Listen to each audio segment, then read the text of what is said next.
Ụtụtụ ọma na ndị be anyị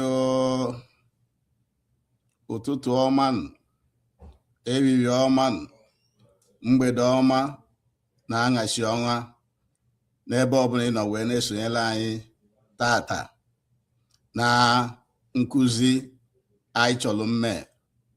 Biko ghara izu unu nkụzi anyị ga-eme na Igbo, n'asụsụ Igbo, maka na asụsụ Igbo bụ nke anyị. Ụbọchị tata bụ abịa nkwọ n'ọnwa ụzọ alụsị, mana ọnwa ndị Roman Catholic Church ọnwa tata bụ January 19, 2026.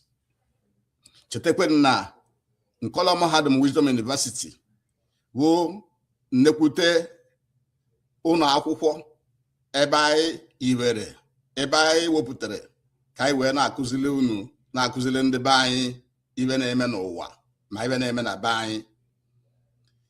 Ebe anyị nọ wee na-agwa unu ka unu were ọgụgụ isi Chukwu Okike abịa manyere unu mgbe a mụrụ were ọgụgụ isi gị wee na-ene n'ibe niile ị na-abụ n'ụwa, ma ibe ị na-anụ na ntị ma nke ị na-abụ n'anya, before i wee decide ya ibe ị ga-eme. Anyị wee na-agwa gị ka ị na-abụ ibe dịka o si wee gbasata gị, na ọ bụrụ ka o si wee gbasata ndị kọlchọ ọzọ, ndị obodo ọzọ, ndị omenala ndị ọzọ. Ị na-abụ ibe dịka o si wee gbasata gị bụ onye Igbo, gị bụ onye Biafra, gị bụ onye Afrịka. Ele ka isi ya na-abụ ibe o wee daba. Ọnya ibe anyị na-agwa unu wee na-ayọ ọnụ ka unu sonyela anyị na YouTube. Metụ aka na ngalaba bell button ka iwe sonyela anyị na YouTube. Also na-esonyekwala anyị na Facebook ma Twitter na TikTok. Anyị nọchakwa live na ya anyị nọ na ya va. So sonyela anyị ka anyị wee kụzie ebe anyị chọrọ ịkụzi tata. Nke ọzọ dị ka ibie, tinyela anyị aka na ngalaba ịfụnanya maka warụ tụso ozi a, tụsa nkụzi a anyị chọrọ ime, maka na Nkọlọ Mahadum Wisdom University bụ nnekwute ụlọ akwụkwọ ka ọ bụ ebe anyị na-akụzi ihe. Anyị awụrụ content creators. A na-akụzi ihe, nye gị instances, nye gị history, nye gị the current information eluikweshi nshi wee nweta ya iwe na-ezu oke na Nkọlọ Mahadum. Onye ka anyị ji ewepụta oge wee na-akụzi ya. So sonye na anyị. Isiokwu anyị taa bụ ihe mere na mmepe na Nnewi n'oge a na-emepe Lady of Assumption Catholic Cathedral. Mbọsị emepere ụlọ ụka Lady of Assumption Catholic Cathedral na obodo Nnewi. Ihe mere mbọsị anwa. Ihe a mere na January 14, 2026, ya bụ bọsị afọ. Na mbọsị abịa abụọ ka ibe emere ka agbaghere nnekwute ụlọ ụka na Nnewi, Anambra steeti. N'ime mgbaghe bụ ụlọ ụka ka anyị ji wee bụ ka nwa amadi a na-eku James Okoye, nke a na-eku Akachaam night ka ọ bụ na ụlọ ụka Catholic Church, ka ọ na-asị Ifeanyi ụbando. Anyị nwanụ na Nkọlọ Mahadum wee na-asị na ọ bụrụ sọ Ifeanyi ụba ka a ga-asị ndo, na a ga-asịkwu ndị Anambra ndo, ndị Igbo ndo, ndị Afrịka ndoooo. N'unu na-eso omenala ndị ọzọ. Ndonu na-eso omenala ndị ọzọ. Anyị wee chọọ ka anyị were nkụzi a wee kọwala unu n'ụwa anụ anyị nọ na ya anọgokweni 3.5 to 4.5 billion years. Ụwa anụ anyị nọ na ya na 18 anyị nọ. Anya 8 n'onwe ya ibe ihe dị n'ụwa anụnwa, ma osisi, ma ụmụ anụmanụ, ma oke, ma ngwele ma ibe niile na-abụ n'elu ụwa anụ ị na-abụ adụgo for 3.5 to 4.5 billion years, many years. Ụwa anụ ị bụrụ na ụka ndị ọcha, ụka wu omenala ndị ọcha nke bido only 2000 years ago. Only 2000 years ago ka ụka ndị ọcha bidoro n'ụwa niile. And ụka ndị ọcha batara n'ala Igbo only about 200 years ago. Only about 200 years ago ka ụka ndị ọcha batara n'ala Igbo. And all ndị colonial masters, ndị lele nna anyị na nna anyị o wee luo ka slavery end ma wee bịazịa na nchi anyị.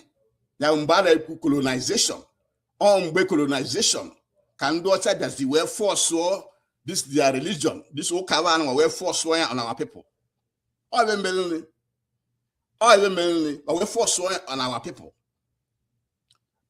Wee oluzie mgbe ba na-afụ, mgbe ndị ọcha na-achị na ba afụ ago, ma wee were ike, wee were power, wee were gọọmenti, wee hand over to ụmụ nwanne anyị ndị na-ezu usoro ndị kwete na ya bụ omenala ba anwụ, omenala ndị ọcha nke bụ na ụka so n'owuke omenala ndị ọcha anwụ.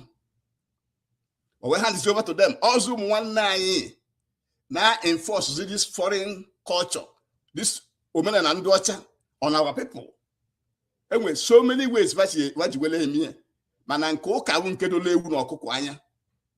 Na ọzọ emene Nwansugbe gụrụ egwu wee sị na omenala do adụ, omenala anyị, omenala Igbo do adụ, na ụka bịara abịa, ana ụka ga-emeche na omenala adụkwa ọnụ ka ọdụ, na omenala Igbo do adụ, ọdụ adụ right from the start, for more than 3.5 to 4.5 billion years. Ka nna anyị na our ancestors bụ na-eme omenala anyị tulufu ụka ndị ọcha abịaka futari na 2000 years ago. Tulufu ụka ndị ọcha abịaka lute ala Igbo na 200 years ago. So na ọ bịara abịa. So na ụmụ nwanne anyị ndị ọcha hands over, ndị na-force this foreign culture on our people. And ọ dụrụ mma ọnya ka anyị wee wekwele ibe eme na Nnewi wee mee nkụzi taa ka ndị be anyị ghọta ibe na-emeni. O wee bụrụ ya. So o wee luo ka anụchala ọgụ na 1970 ka emerela anyị n'agha na 1970. Ndị be anyị chisiala aka maka na ọrụ adịrọ, ọkụtọ n'ime anyị chisiala aka wee sị na ya bụ ụka maka na Bible ya nọ a very fast way to make money. Kedu ibe dị na mmeghe ụka? Ibe dị na mmeghe ụka bụ inweta a room, igote oche, gote microphone, gote Bible, ọ gwụchakwa imekiri ego. Ndị be anyị wee chiziela aka wee wee na ya. O wee bụrụ ya ụka wee na-agbasa. Ọ dịka achị na o nwere ile dị na ya bụ ile. Ọ dịka achị na ijechie ụka bata, ọ bụrụ na o nwere nri dị na be gị, ijechie ụka bata, nri adị na be gị. Ọ dịka achị ọ bụ na agụụ ijechie ụka bata ma agụsịna gị, which is not the case. Ọ bụ na nri adịrọ na be gị ijechie ụka bata, nri ara dị na be gị. Agụụ ijechie ụka bata, agụụ ahụ ka ya na-agụkwa gị. So nwere ibe ọbụla aghachidala sitere ya ụka dana nye fake promise, na-enye promise. So ka anyị gaa n'ibe ahụ melu bọchị 14th bọchị ahụ na Nnewi ka a na-emeghe ya bụ Lady of Assumption Cathedral na Nnewi. Makwa na elenu nwa abịa bụ Lady of Assumption Cathedral na Nnewi, Lady of Assumption ọba Igbo. Ele ahụ ka ọ dụkwa na ụka niile a na alụ na be anyị alụcha abụọ onye aba ndị ọcha were nke na-aba Igbo. O wee bụrụ ya. O wele ụbọchị ahụ onye a na-eku Sir James Okoye bụ a knight of the Catholic Church wee na-eti mkpu na iwe emela adịrọ mma na ekwuru Ifeanyi ụba aba na Ifeanyi ụba so wee lụ ya bụ ụlọ ụka up to 80%. na o weta millions of naira iji wee lụ ya bụ ụlọ ụka. Oluzie ka a na-eme ihe na ekwuru ya aba, o wee wute the boy, wee wute the man, wutie so much na ọfụtazili outside the church wee sị na Akachaam na ya gazi eje kweta ụka anụ ọzọ, gbafushi unye na ya gazi kweta eje ụka anụ ọzọ, na nke ewutelie nnọọ wuteshie ya ike. Ana bishọp kalụ ụka bọchị anwụ bụ Bishop Benson Jonas Okoye. This Bishop Benson Jonas Okoye ka nwa amadi a wo Sir James Okoye na-ewose iwo na ọ kachala ụka n'ime ụlọ ụka Senator Andy Uba lụrụ almost by himself, na-ekutere Andy Uba na ya bụ ka a na-emeghe ya bụ ụlọ ụka. Ekutere ya ba, o wee wute nwa amadi a. Nke izigodo anyị na-achọ mmewu na anyị na-ekenegodi nwa amadi a James Okoye maka eloshi wee fụta wee kwuo okwu maka ọkọtọ na-awụcha mpụ na-awụcha alụmala niile a na-alụ n'ime ụlọ ụka. Anyị arabeghị bịakwuye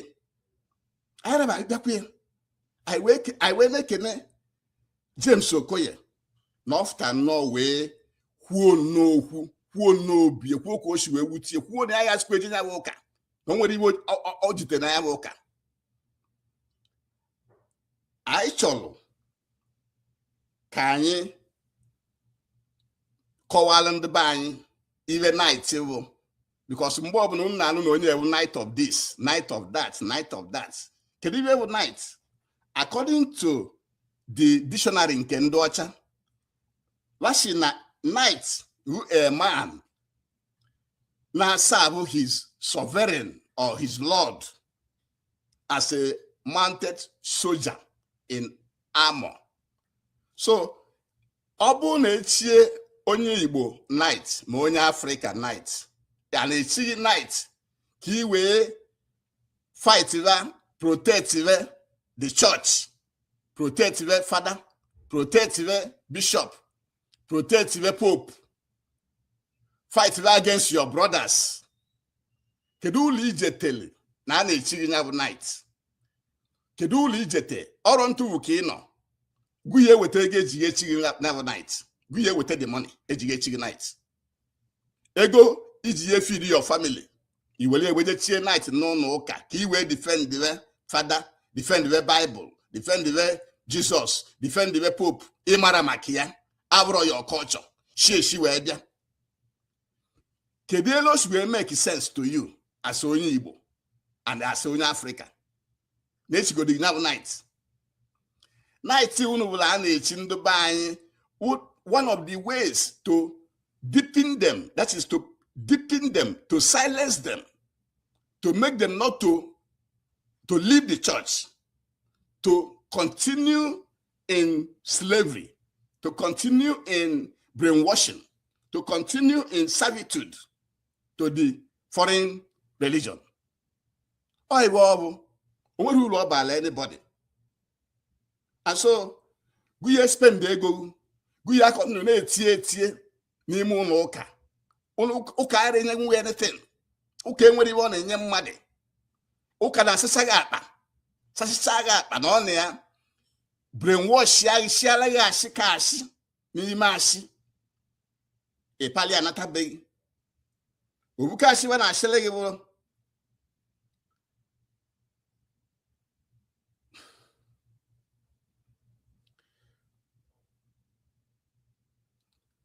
ọkọta asị wa na-asị rili nne. So anyị na-ekene Mr. James Okoye na ifta wee kwuo obu, kwufute obu, and anyị na-ayọ ndị be anyị soweni mkpụrụ James Okoye maka ọkọta iwe na-eme n'ụlọ ụka be anyị adịrọ mma, unu agbachiche nkịtị. Can I just mention a few of them? Ndị Catholic Church ya ewelu ụmụada anyị nwaanyị nke a na-eku sisters, were ụmụ nwoke anyị nke a na-eku father, reverend fathers and bishops, baghara anụ nwaanyị, baghara amụta nwa. Ọdụmma na ọ bụ na onye ọbụla bụrụ otu ndụ anwụ na-anụghị nwaanyị, na-anụghị di, na-amụtaghị nwa, kedu elu ụwa anụnwa si ya akọtinu na-aga n'iru? Awụsaba ụmụ agbọghọbịa anyị as sisters n'ụlọ ụka, agharịba anụ di ma ndị fada niile enwere nke nụ nwaanyị, nwere nke ma bishọp nwere nke nụ nwaanyị. Ganata ndị bishọp na ndị fada anụnwa anụrụ nwaanyị enwere family experience, ọba ka ị na-ejekwu for family counseling. O make sense? Onye nwere experience of marriage, the difficulties of marriage, the challenges of marriage, challenges of nzu ụmụazị, like reverend fathers and bishops. Onye ka gụ na onwe gị n'ụlọ nwaanyị amụta ụmụazị malibi na agabiga through ya ga enwe problem, ijekọsawala ya problem. Iwe ewe ọkọtọ iwe ndị ụka na-eme na be anyị adọrọ mma, ọ dọrọ mma.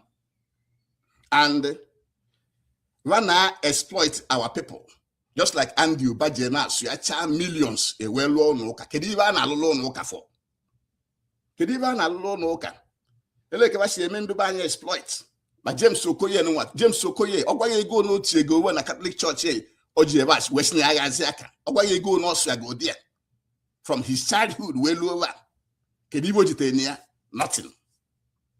Nothing than lies, ashikashi, and aghọgbu from the book akwụkwọ mmadụ deleku Bible. Ewere na ashịlịghashi. Bible is a manual of colonization. Bible is a manual of servitude, or you keep you in slavery to the church, to the reverend fathers, to the bishops, to the pope. Are you worried, man? N'ime Bible ka a na-agwa ndị be anyị na ị ga-ada ogbenye bifo iwe jee n'igwe. Na ị ga-ada ogbenye bifo iwe jee n'igwe. Meanwhile, babu ndị ụka na-agba ana every day, na-alụ different type of cathedrals, just like in Nmepe na Nnewi. Every day, the bishop na-agba moto, bụ na nice place. The reverend father na-agba moto, na-enjoy life ya, mana ọ ga-asị ndị ọzọ ada ogbenye. Ọdụmma na ọrụ bụ ndị be anyị. Even though anyị na-akụwalụ na Nkọlọ Mahadum Wisdom University, onwere onye anyị na-anaghị wee na-ekwu nọ nke bụ eziokwu ka ọwụ na akwụkwọ Baịbụl bụ akwụkwọ amashi ka ọwụ, akwụkwọ ashị ka ọwụ. So ka ndị be anyị na-ebenye ya anya,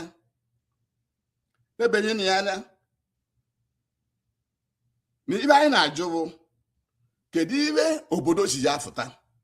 Kedu ibe ebilonia ma ọ na inwere n'ego na be anyị ji ya afụta? Ọ bụrụ ụlọ ụka iwe karị mma, ihe abịa si na ị na-alụ ụlọ ụka mana na that's your community, enwere any factory there, enwere any factory. Why na ị gara alụ factory? Why na gara akpa alụ ka obodo tụkọta ego ka alụ factory? Ọ bụ na ị nwere ego ụlọ ụka, why na ị gara enwe ego ka inye more scholarship to your people? Ebe isi nye more scholarship ndị bụ unu na-eje akwụkwọ edishọn na gụlụ akwụkwọ mma. Ọkọtọ ndị obodo unu n'ole ka ime ego business, that youth empowerment, one ka i start go business. Inwe n'ego, ibe anyị na-ekwu inwe ego, lụọ shepụta factory na each community. Community ọbụla enwe factory depending on the size of the community. And we can law more than one, we can law 2 or 3 factories. Ọkara mma ụka a na-alụ ọ na-enye ọlụ, onwere iwu ka na-emele anybody. Ụka ọwa ebe a na-alụ ọlụ, onwere iwu ka na-enye anybody. Why not iji ewelu factory? Why not iji ewe the scholarship to the youths? Why not iji ewe lụọ ụlọ ọgwụ? Why not iji lụọ schools, lụọ roads, subsidize the agriculture? Nri adọnụ ana for everybody na your community. Ọkara mma than ije na encourage communities ka a na-alụ ụlọ ụka ma ọ na inwere ego ịpala ego jiri asụ ya n'ụlọ ụka. It make any sense to anybody. Why are we doing something like that? That's why we are encouraging you today to emulate the likes of Sir James Okoye. In case you go near church night, near church Queen Jane Catholic Church, Makana, Iwe Melu 1 year wokewu and the Oba. Oproku Sosia, Chetekwe na Akachaam, Sir Akachaam, return on knighthood there to the British colony. Akachaam was actually a knight, or as that Francis Akachaam, or return only due to the Biafran problem, because support of Biafran, or you Britain name against the Biafran people. Who were returned one knighthood there back to Britain. Soluno Olondo, no only Chigo nights, no night. So what do you? It's just like a club. In that place where they were there as a club, in not support to the church. Why? Because on in Abia any arms. I will in a way now as a knight. How does it suit our environment? I won't win as a knight. It's just like I won't reference father nay. Now I won't do lawyers nay. Does it suit our environment? Why should you be putting yourself into such, avoidable situation? So, Soluno Okpolo James Okoye, the Akachaam night. So no polia, but can all even do job. We Western exploitation no kacha. So no pola Akachaam return no knighthood here back to London. But I'm bebu into Biafra. And that's the guy well nkuzi we go. Nobody will can emele mmadụ. Even na many na gani ruta family ishinia. Family ishinia. Your family, your personal effort.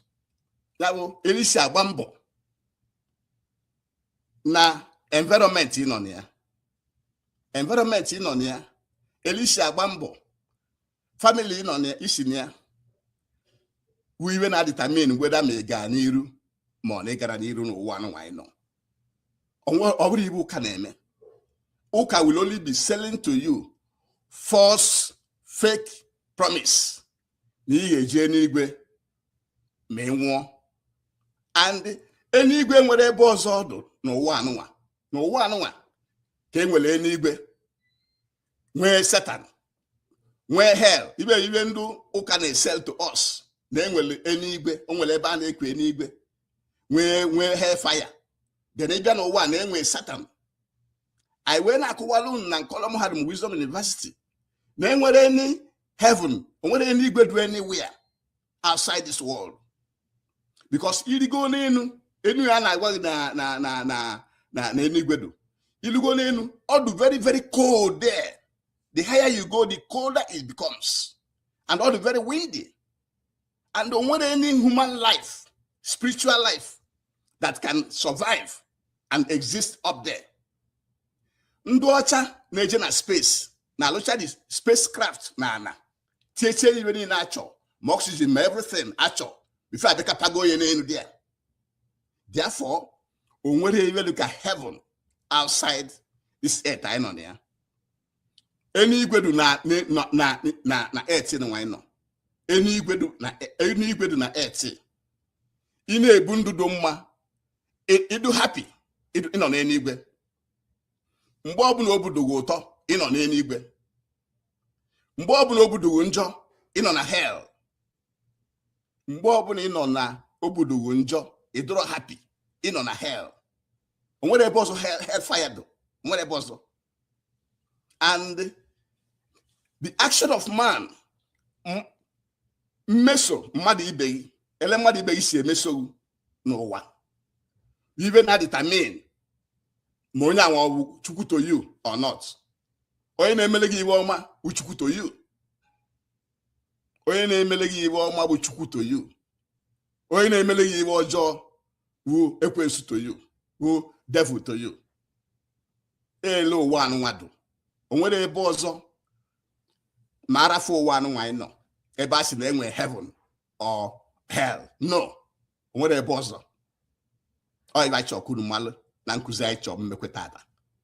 that na Pope nwụọ ọ bụ na enyi Pope na ana mgbadị nkịtị nwụọ enyi onye anwụ na ana owuke nleke anwụ Pope ga ka mmadụ nkịtị anwụ ya agakwa.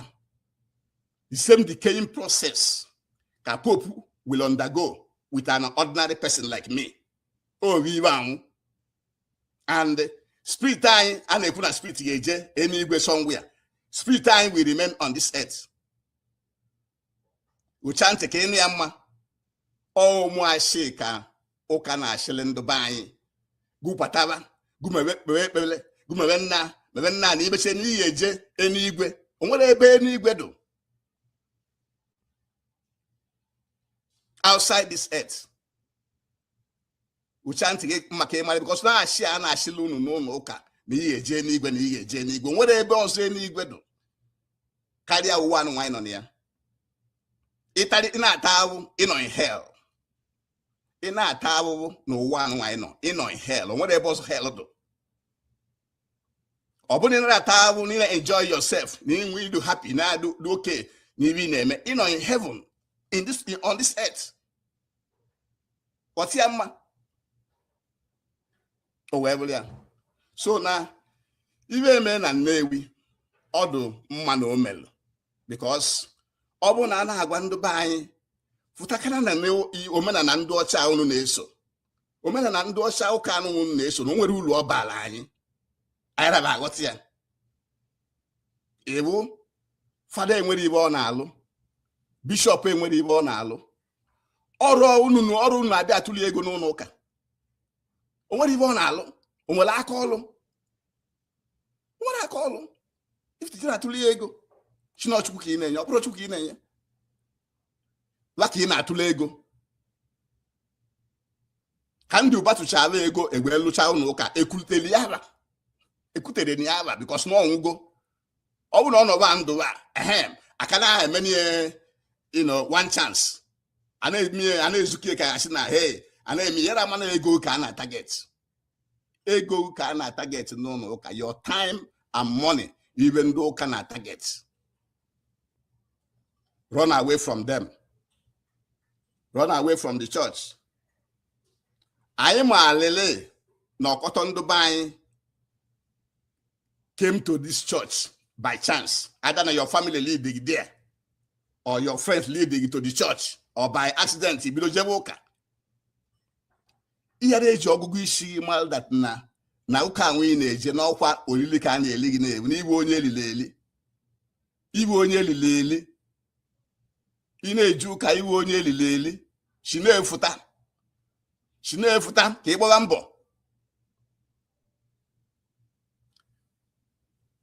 O kele ibe ndị ụka anyị chọ ka anyị kọwalụ nụ taa.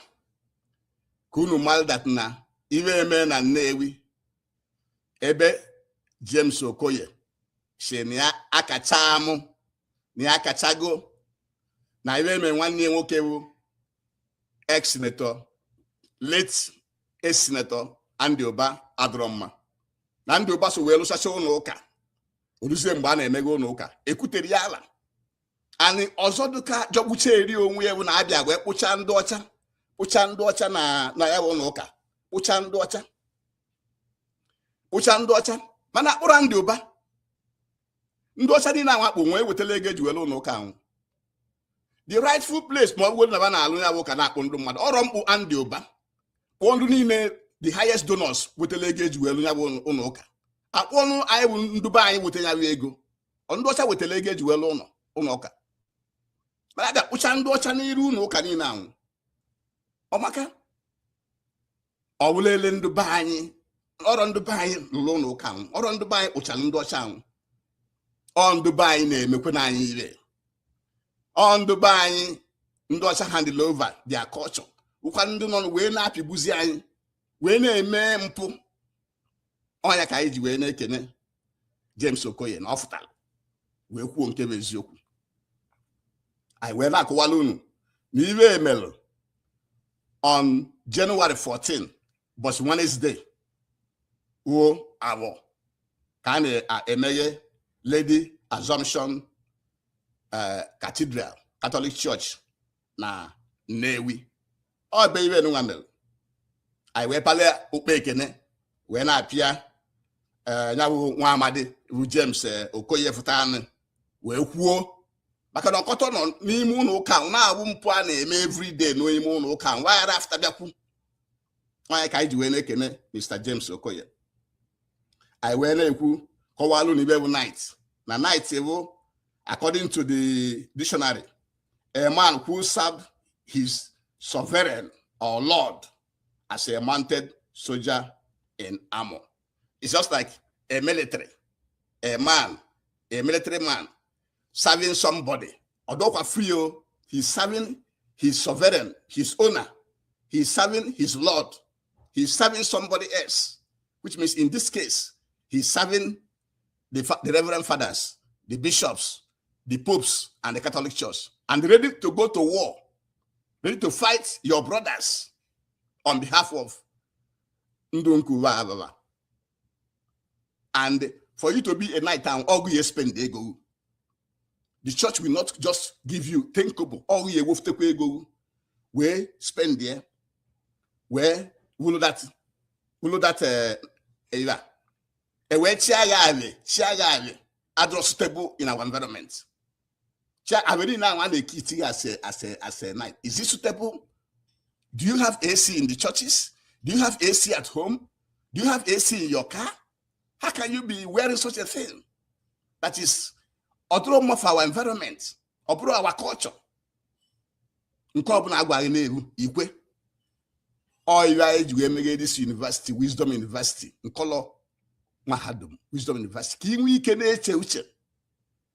Ki welu uche itie n'olu.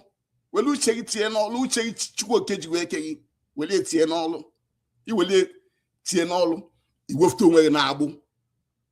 I woftu onwe na agbu.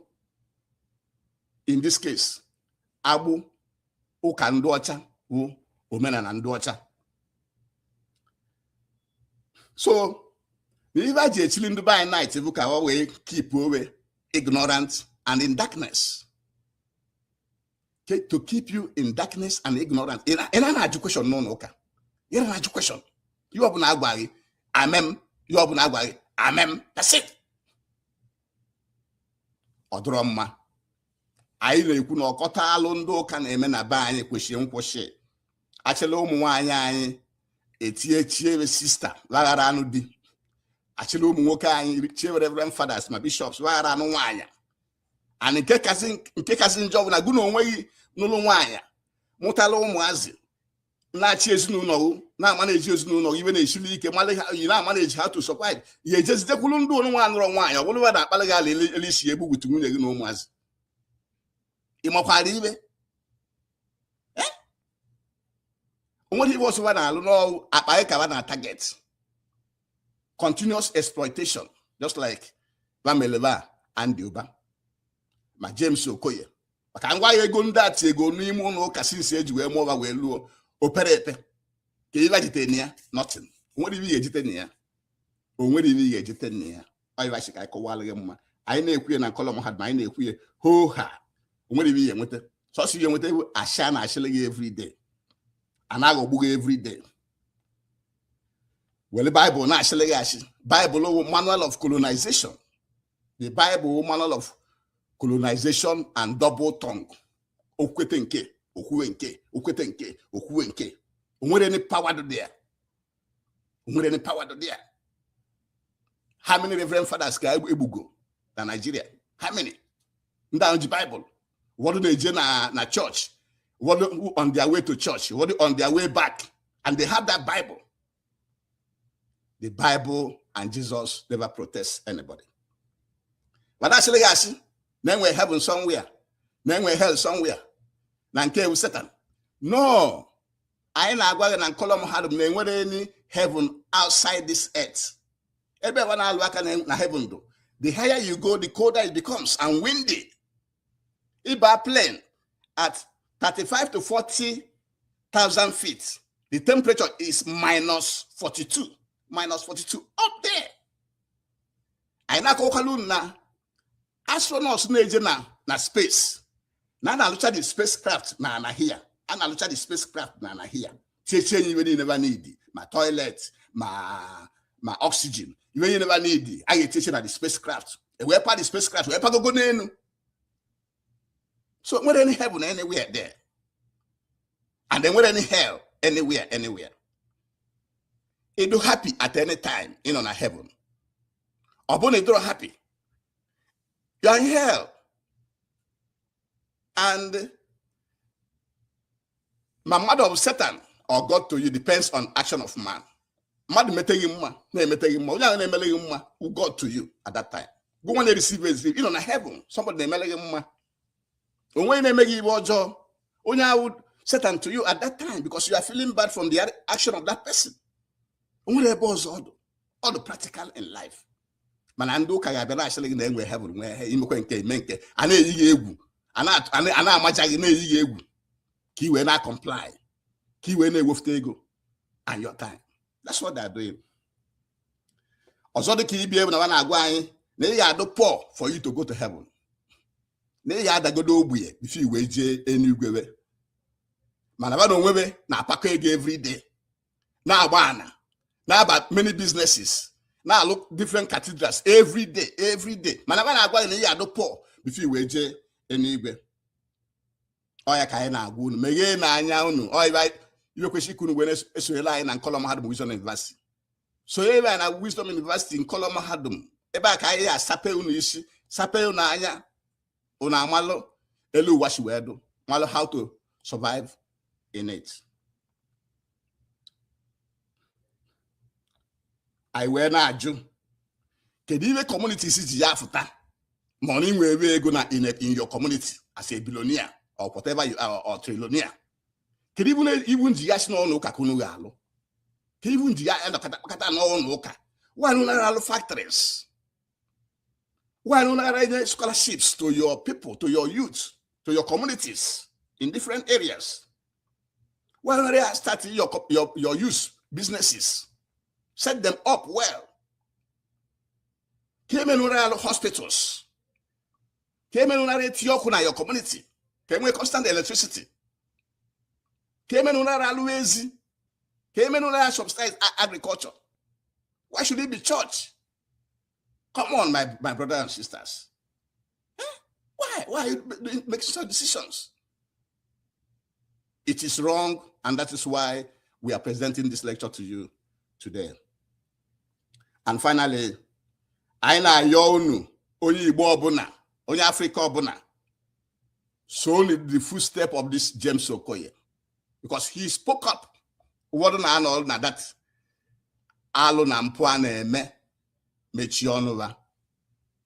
Even Akanibiam during his time. Okay, that knighthood ndo ocha je shini achoze maka mmegbu a na-emegbu ndị Biafra. Ogu Biafra na Nigeria ka ebe Jesus nọ den, ka ebe Bible nọ den. Wanọrọ emeri anyị, wanọrọ now anyị nọ under ndị Arab. So there any power in the Bible and Jesus. And many reverend fathers and many Christians are being killed in Nigeria today. When even Christian genocide going on in Nigeria, with Donald Trump. So how would power in Jesus and Bible? Why should we have Christian genocide? Why should they be there and able to Opposite Trump can't. So there's no power there. They're lying to you. And I am now cut up people do the joke about what do family do again there? What do your family do again? No come. I know 21st century. What do your friends? What do by chance kids you able to joke? Somebody say go be a jewoka, then where you no can yaka. No way maybe none where people in the church that can help you. Not actually Jesus or Bible. Man in the 21st century now, information go everywhere. You wake up a general time working in a waste. And the way you open here with it out of it. And nke kaide with nkuzi nketa and jedebe. Biko to sanozi. Biko tie na aka na ngalaba ifunanya. Biko so na YouTube channel by pressing the bell button where bell button do the happy aka. And then also share it tụsa anya ka o zuo onye ọbụla biko demen nsonyere anyị na-esore na anyị na Nkalụ Mahadum Wisdom University. Anyị meghere ụlọ akwụkwọ a ka anyị nwee ike wee na-enye unu na-akụziri unu ibe niile elu unu kwesịrị kwusi wee na-abịa ibe ihe na-abịa ibe edochi wee gbasata gị ọ bụrụ edochi wee gbasata kọlchọ ndị ọzọ omenala ndị ọzọ ụkawo omenala ndị ọzọ and ọzọ omene Nwansugbe gwuru n'egwu kwuo na ụka bịara abịa na ọ bịara abịa 200 years ago 200 years ago ọ ndụ be anyị na-agbasị ya ọ ndụ be anyị na-eme ka onwe ibe ọgwụ ka onwe ọ na-emele mmadụ nwere ibe ọ na-emele mmadụ anyị ka ka akọwala unu mma site n'ibe mee na Nnewi na mmeghe n'ụlọ ụka emeghe ebe na Nnewi a na-emeghe ụlọ ụka enwere factory enwere other things in the community but they misguide but they deceive our people biko anyị eweta nkụzi a na njedebe demen na nsonyere anyị Arizona